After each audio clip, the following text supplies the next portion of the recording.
Before every brutal murder of a woman, the killer would first pin the victim down with his thigh pressed against her neck. Then he'd lift her shirt and place the same hands that had already killed over 100 women, on her stomach. He would meticulously count the ribs. Once he found the 13th rib, he'd align a chisel with it and gently tap it 20 times with a small metal hammer. Instantly, the woman's eyeballs would burst, and she would die on the spot. This eerie and mysterious method of killing was so bizarre that even the most experienced forensic experts couldn't determine the cause of death. And this is precisely the premise of one of South Korea's darkest R-rated suspense films in recent years. The movie was so intense that 17 minutes had to be cut before its theatrical release, but that didn't take away from its intricately woven plot. The shocking twist at the end, which finally reveals the truth, masterfully exposes the deep-seated evil hidden within human nature. The story begins with the disappearance of a young girl. One morning, Jessica leaves for school and never returns. Her mother, panicking, tries to contact everyone her daughter knows, but no one has seen her. Desperate, she calls her husband. Instead of taking action,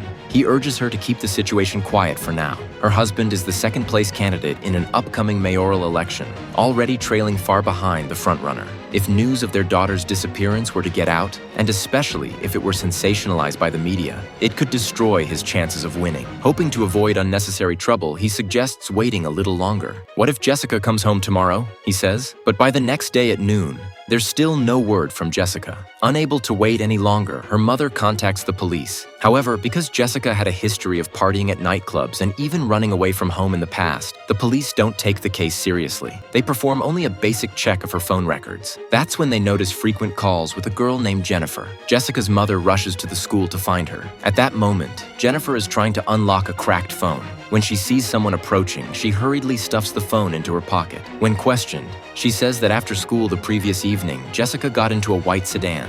Jennifer recalls that the driver was a man, but she didn't get a look at the license plate. However, when the police review surveillance footage from the street in question, there's no sign of the white sedan she described. Instead, they find footage of a black car involved in an accident, one that killed a man.